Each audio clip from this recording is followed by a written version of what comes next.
আসসালামু আলাইকুম everyone, welcome back to my channel Mukti's cooking world. আজকে আমি আপনাদেরকে তৈরি করে দেখাবো ভেজিটেবল রোল। তবে আজকের ভেজিটেবল রোলগুলো তৈরি করতে আমি কোনো ধরনের ব্রেড ক্রামের কোটিং ব্যবহার করব না। ব্রেড ক্রামের কোটিং ছাড়াই কিভাবে এই মজাদার ভেজিটেবল রোলগুলো তৈরি করতে হয় সেই রেসিপিটাই আজকে আপনাদের সাথে আমি শেয়ার করব। আর আপনারা চাইলে কিন্তু এই রোলগুলো তৈরি করে দীর্ঘদিন পর্যন্ত সংরক্ষণ করেও খেতে পারবেন। তো আশা করছি রেসিপিটি ভালো লাগবে। তো চলুন দেখে নেওয়া যাক কিভাবে তৈরি করতে হয়। তো এখানে প্রথমেই আমি একটা মিক্সিং বোল নিয়ে নিয়েছি। এবার এর মধ্যে দিয়ে দিচ্ছি একটা ডিম। এবার একটা হ্যান্ড উইক্সের সাহায্যে আমি খুব ভালোভাবে ডিমটাকে বিট করে নিচ্ছি। ডিমটাকে বিট করে নেওয়ার পরে এবার এর মধ্যে আমি দিয়ে দিচ্ছি 1 টেবিল চামচ পরিমাণ রান্নার রেগুলার তেল।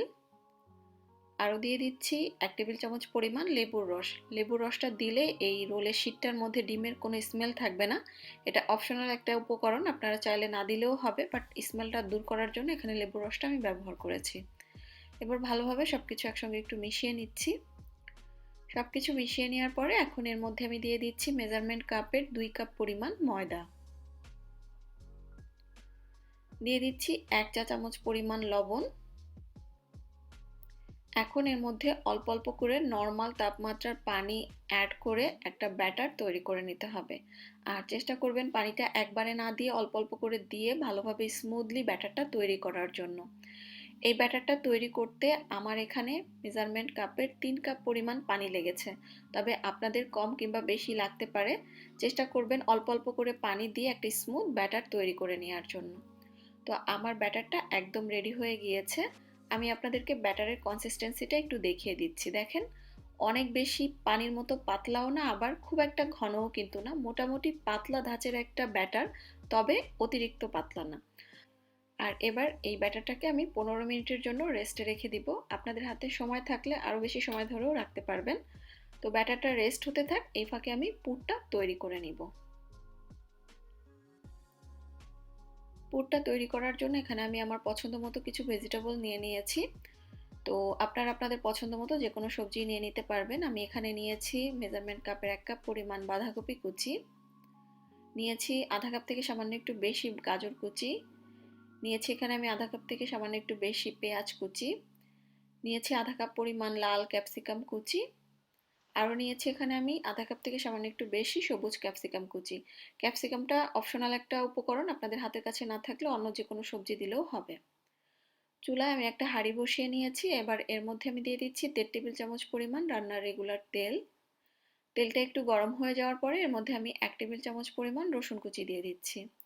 এবার রসুনটাকে আমি হালকা একটু লালচে করে ভেজে নিব।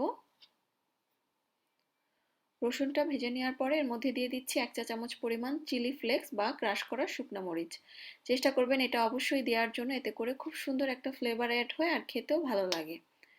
তো ভালোভাবে একটু ভেজে নেওয়ার পরে এবার এর মধ্যে আমি এক এক করে সব সবজিগুলো দিয়ে দিচ্ছি।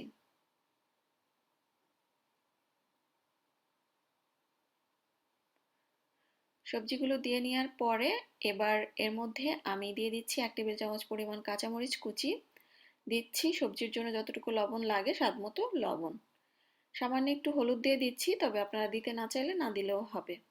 এবার হাই হিটে এই সবজিটা আমি রান্না করে নিব।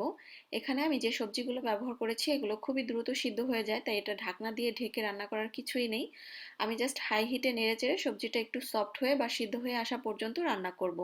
আর চুলার আঁচটা লোতে থাকলে সবজি থেকে অনেকটা পানি উঠে আসবে, আর সেটা টানিয়ে নিতে নিতে সবজির টেস্টটাও নষ্ট হয়ে যাবে। জাস্ট নামানোর আগ মুহূর্তে এর মধ্যে আমি 1/4 চা চামচ পরিমাণ গরম মশলার গুঁড়া আর 1 টেবিল চামচ পরিমাণ দিয়ে দিচ্ছি সয়া সস। চেষ্টা করবেন সয়া সসটা অবশ্যই দেওয়ার জন্য, এতে করে এই পুরটার মধ্যে খুব সুন্দর একটা ফ্লেভার অ্যাড হয় এবং টেস্টটাও বেড়ে যায়। তো সব কিছু ভালোভাবে মিশিয়ে নিতে হবে এবং যখন পানিটা সম্পূর্ণ টেনে যাবে ওই পর্যায়ে বুঝতে হবে যে আমাদের পুরটা রেডি হয়ে গিয়েছে। তো আমার পুরটা একদম রেডি হয়ে গিয়েছে। এবার আমি চুলা থেকে নামিয়ে নিচ্ছি। আর এরই মাঝে কিন্তু ব্যাটারটাও সুন্দর মতো সেট হয়ে গিয়েছে। এবার আমি শিটগুলো তৈরি করে নিব। চুলায় আমি আবার একটা ফ্রাই প্যান বসিয়ে নিয়েছি। এবার এর মধ্যে সামান্য একটু তেল আমি ব্রাশ করে দিচ্ছি। এখন আমি যে ব্যাটারটা তৈরি করে রেখেছিলাম সেটাকে বারে বারে মিশিয়ে নিয়ে এখান থেকে 1/3 কাপ পরিমাণ ব্যাটার আমি ফ্রাই প্যানে দিয়ে দিচ্ছি। আর ফ্রাই প্যানটা মোটামুটি হালকা করে গরম করে নিয়ে ব্যাটারটা দিয়ে দিতে হবে এবং এভাবে হ্যান্ডেলটা ধরে ঘুরিয়ে দিলেই কিন্তু চারিপাশে এটা ছড়িয়ে পড়বে। এবার ওয়েট করতে হবে মাঝারি আঁচে সাইডগুলো খুলে আসা পর্যন্ত, এবং সাইডগুলো খুব দ্রুতই দেখবেন 30-40 সেকেন্ডের মধ্যে খুলে আসবে। খুলে আসার পরে এটাকে এভাবে উল্টে নিতে হবে এবং এই পাশটাও 30-40 সেকেন্ডের মতো সেঁকে নিতে হবে। দুটো পাশ ভালোভাবে উল্টে পাল্টে মূলত ছেঁকে নিতে হবে যাতে করে কোনো ধরনের কাঁচা অংশ না থাকে। তো এভাবেই আসলে শীটগুলো তৈরি করে নিতে হবে। তো আমার এই শীটটা হয়ে গিয়েছে, এবার আমি তুলে নিচ্ছি। আর এই একই পদ্ধতি ফলো করে আমি সবগুলো শীট তৈরি করে নিয়েছি। আর আমার এখানে 2 কাপ ময়দায় মোট 14 পিস এরকম বড় সাইজের শীট হয়েছে। তবে আপনারা যদি ছোট ফ্রাই প্যানে করেন সেক্ষেত্রে কিন্তু পরিমাণে আপনারা আরো বেশি পাবেন। তবে এখানে আমি যে সাইজটা করেছি বড় বড় সাইজের 14টা রোল আজকে আমি তৈরি করেছি। এখানে একটা বাটিতে আমি 4 টেবিল চামচ পরিমাণ ময়দা নিয়ে নিয়েছি। এখন এর মধ্যে আমি সামান্য একটু পানি দিয়ে দিচ্ছি। পানিটা দিয়ে ভালোভাবে এটাকে মিশিয়ে নিতে হবে। একটু আঠালো টাইপের একটা গোলা তৈরি করে নিতে হবে। এই আঠালো গোলাটা দিয়েই আমরা মূলত রোলটাকে সিল করার জন্য ব্যবহার করব। তো এরকম একটা স্টিকি গোলা তৈরি হয়ে গেলে এটাকে সরিয়ে নিতে হবে।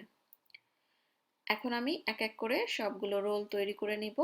আর রোলগুলো তৈরি করার জন্য এরকম আমি মাঝখানটায় প্রথমেই নিয়ে নিচ্ছি রান্না করা ভেজিটেবলের পুরটা, এবং আমরা যে আঠাটা মাত্র তৈরি করলাম ময়দা দিয়ে সেটা এরকম সাইডের অংশ দিয়ে একটু লাগিয়ে নিচ্ছি।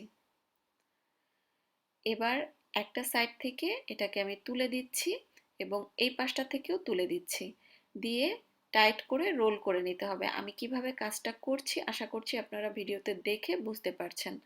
তো এভাবেই মূলত আমি প্রতিটা রোল তৈরি করে নিব। আর এরই মাঝে আমার সবগুলো রোল তৈরি করে নেওয়া হয়ে গিয়েছে। আপনারা এই রোলগুলো একটা এয়ারটাইট বক্সে ভরে ডিপ ফ্রিজে রেখে প্রায় 3 মাস পর্যন্ত সংরক্ষণ করে খেতে পারবেন। তো আমি এখন এই রোলগুলো ভেজে নিব। ভেজে নেওয়ার জন্য চুলায় একটা হাঁড়িতে বেশ কিছুটা তেল গরম করতে দিয়েছি এবং তেলটাকে খুব ভালোভাবে গরম করে নিতে হবে। হালকা গরম তেলে রোলগুলো দিবেন না, ভালোভাবে গরম করে তারপর রোলগুলো দিতে হবে। আর এই রোলগুলো ভাজতে খুব বেশি একটা সময়ও লাগবে না, যেহেতু সবকিছুই কুক করা, শীটটাও কুক করা, ভিতরের পুরটাও কুক করা। তো মোটামুটি মিডিয়াম হাই হিটে রেখে রোলগুলোকে উল্টে পাল্টে ভেজে নিতে হবে।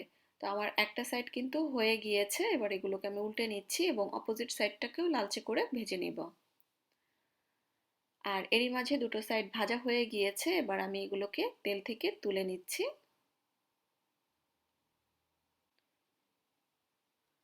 আর এই একইভাবে আমি সবগুলো রোল ভেজে নিব। আর এরই মাঝে আমার সবগুলো রোল ভেজে নেওয়া হয়ে গিয়েছে।